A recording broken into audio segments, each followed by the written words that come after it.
Hi, this is Em, and I'm on a new project, and so I thought I'd turn the camera on. And what it is I have this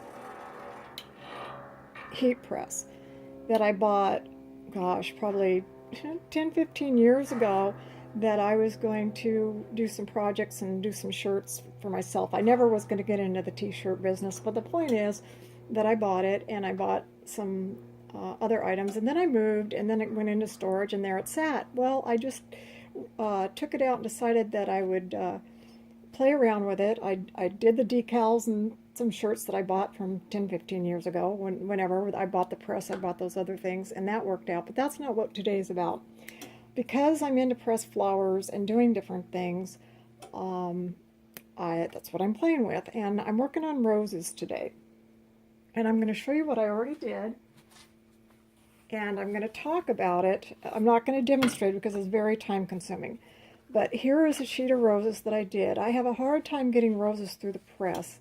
And we have a whole bush of climbing red roses. And so that's what this sheet is. I'll try to bring it up so you can see, but see how nice the heat press holds the color? And since I'm new to this, I'm trying to perfect my technique. These are they're still damp in the center, so I'm still going to put it under traditional weight for those of you that have watched my videos on how I press normal flowers traditionally. But they're dry enough now that I feel like I can finish them off traditionally without them turning brown. So the petals are dry pretty much around here. The centers are just slightly moist. So as per usual, if you've watched my flower pressing demos, I'm going to put it in the paper sandwich. I'm going to put it in the book. And then I'm going to go ahead and put it under weights in my traditional press. And I used the heat press here to get to this stage. And what I did was I went out to the bush, the rose bush, and picked a bunch of flowers. Now, not all of them are usable. As you can see, of course, you're not going to use things that are too spent. Some of them are still too tightly wound to open up well for pressing. What you want to do to determine if it's going to work is kind of start opening it up. And if it's still too wound up, it will be hard. But this one can be unwound enough. This is a contender. See? And so then you open it up, and then you see this bulbous thing right here? You cut that off. Okay. And then I got a piece of paper. Let me get a piece of paper. Now I have to be careful because this is hot. I've got something under here that I'll talk about in a minute. But I take and opened it up, flattened it out, set it face down on a piece of paper, and I did about 5 per page. And when I put the top sheet of paper on for pressing, I work it down, put the sheet of paper on top, and imagine that this has got 5 of them on here. Then I work the next one down, put my hand and hold it, so on and so forth, so that I have them kind of flat. And then I'm taking another piece of, excuse me for reaching, another piece of paper on top, and then I'm heat pressing it, which you'll see when I demonstrate what's in that I'm working on. So that's what I'm doing with these roses. Here's a perfect blossom for pressing. It was already kind of open. So this is just, that would be the ideal way to get them. I'm just trying to give you an idea. If you already have a heat press, or if you're thinking about investing in a heat press and you don't want to do t-shirts, there's different ways to dry flowers. The traditional method, which I have videos on, microwave, which I haven't done video on yet, but there are a lot of videos on the internet, and I do have a microfloor microwave press that I've used. But I don't know, it's just something about microwaving flowers in a pinch, and for some things it works really well, but generally speaking, it's not my favorite way to do it. Then there's an iron. I've ironed things before with an actual hand iron. And it's, going to be a similar theory to the heat press, but it's not nearly as effective as what this is. I'm going to set these to the side. And I've already shown you the results of what I did. And now, which is why I turned the camera, I thought, oh, I'll just turn the camera on and show you what I'm doing. I'm working on buds, and I thought, well, can I do the same thing with buds? Because buds are very thick. Let me bring this back for one more minute. What I did was, see if I have any buds left in here. Any good buds. I think no, not tight buds, but I can still show you what I did. Oh, this one's pretty good. No, that one was... Okay, here's one that's pretty good. I'm taking off this really crummy leaf there. Everything else looks fine. Cut it right up the center. See this bulbous area here? Cut it right up the center. Snip. And then be gentle when you pull your scissors out, because you don't want the whole thing to fall apart. And then take your hands, do it apart, and then lay it down on your paper. You got to kind of hold it together when you lay it down, because otherwise it's going to want to totally fall apart. So that's where I'm at here. Is this? I put these in half, and I was trying to see what happens when I do the buds. See if you don't hold them together. Well, they're holding together fairly well. That's what I'm working on now.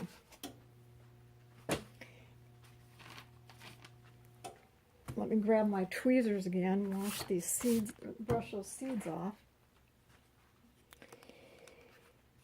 And here's where I'm at. I've got, this is a Teflon mat to protect the heat press from getting dirty, because under there is a, I don't know what this is made out of, rubber or some heat tempered rubber. It's to protect that in case I ever do want to do more t-shirts and I want to get this all dirty. And I've got another little Teflon mat so that I can move this around and swing. And then I've got a piece of paper on the bottom for absorbency. Then I've got the roses sandwiched between, this is just white copy paper, and then another absorbency piece of paper on top. And I've already probably spent about 4 or 5 intervals of 25-30 seconds each on a press that's, you can't see it, but over here on the heat thing, it says 231 degrees is what I'm pressing that, which technically speaking, because these things don't heat evenly, if I take my take my little heat gun, it's 237.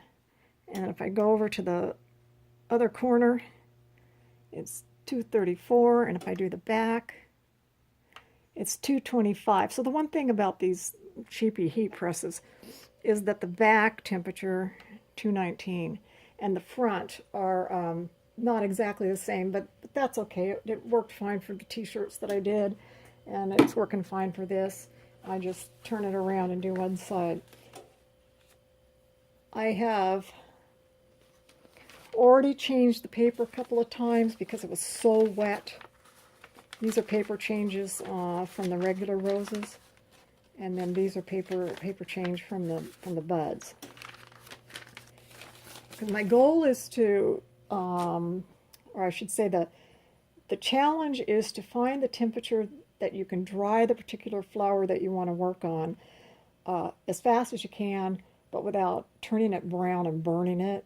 And I'm finding that around 200, 250 is being pretty good.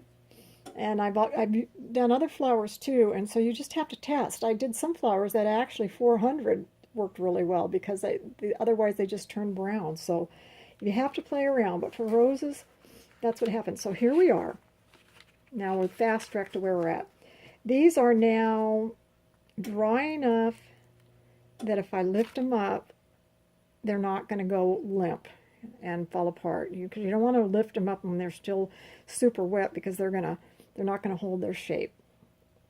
So look at how nice that is. I'm really, I'm excited. That's why I had to turn the camera on. What can I say? This is just, this is pretty dry up here, and then this is, geez, just barely damp. And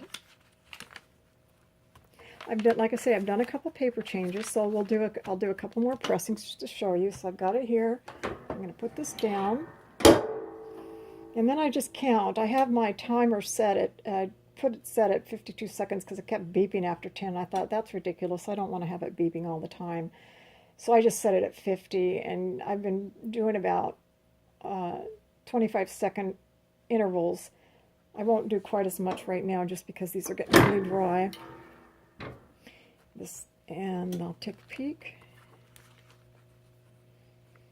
Now, peeking at the roses and flipping it over, the open face ones that I already showed you, it's just a challenge. You have to experiment around. And then when I flip them over, you want to make sure that they're at least firm enough that when you flip them over, because some fell out when I flipped them over one time and they kind of mangled all up. And what I'm doing is I'm using this cardboard, getting my hand up under there, and then like flipping a pizza thing, I'm giving it a quick flip, and then I'll do it down because I'm trying to get both sides. And now we'll press this side.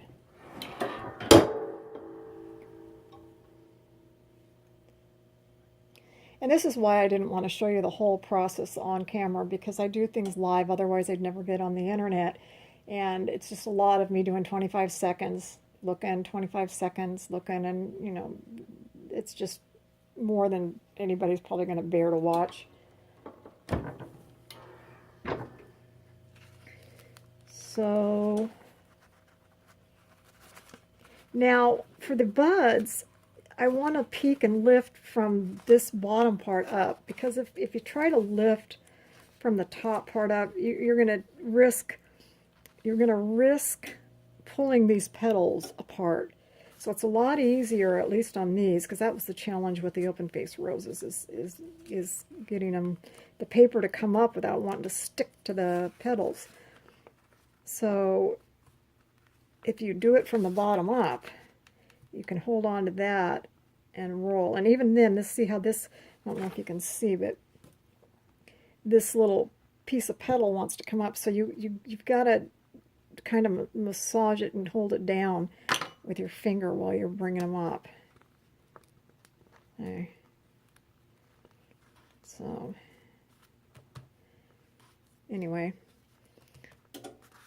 this point, I'm gonna see how this petal's wanting to come up, but that's okay on this side because this is going to be the back side. But let me get down here and give it some counter pressure. I'm using the back side of my hand to push down counter pressure, while I'm using this side to hold this down.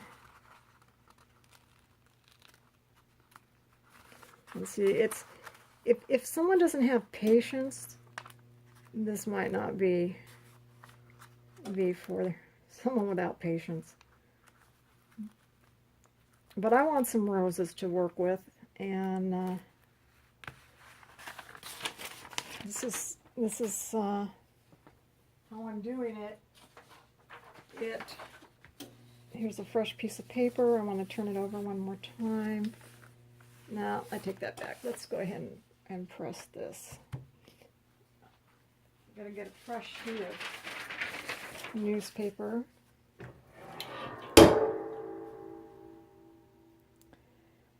And anyway, the point being is I wanted some roses to work with, and I don't want them to be all browned out.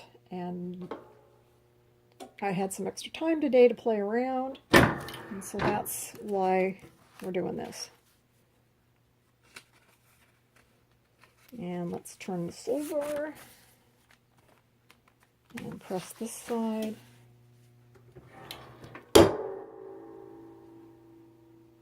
And I think that's going to be enough. I think I'm going to just put it on a piece of clean paper and make a paper sandwich and go ahead and put it in a book and finish pressing it traditionally.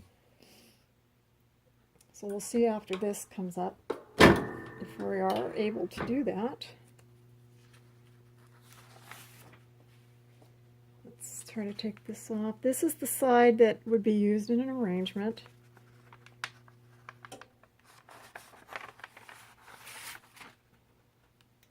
I think I'm going to press it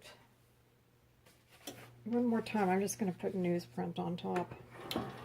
I'll give it another 20 seconds or so. And then I think we'll be good to go. So the point being, if you've never thought of using a heat press to press flowers, and or you have one laying around, like I said earlier, that you did some shirts and now what? This just opens up a whole new world. I really haven't seen anybody using a heat press for flowers. And I watch a lot of YouTube videos, so I thought, well, if this gives somebody a new idea to play around with, then hopefully they'll get inspired, or you'll get inspired if you're watching this. All right, so let's put this on a piece of paper. Clean. Go ahead and do it here. Now, I'm going to have to roll it because the bottom wants to stick a little bit. Just roll it off. That side could probably stand to be pressed one more time. But since we're filming, I won't, because you don't need to watch me do that. So what I'm going to do is take them, put them on a clean sheet of paper.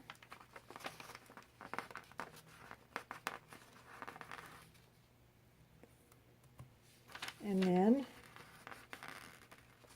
when you feel like they're dry enough that you can finish pressing traditionally, then go ahead and do that and be done.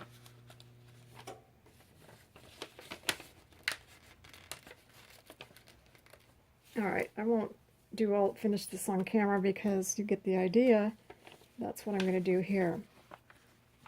Something else as a side note, and maybe I'll come back because I plan on doing this today too, is you've seen people do eco prints, and I was playing around with eco prints in the, I tried boiling them like I see people boiling them, and I don't have any pots big enough, and I don't like, at least using paper. Fabric might be different, but at least on paper, I didn't like doing them in a regular pot because the paper got creased and mangled, and I didn't like that.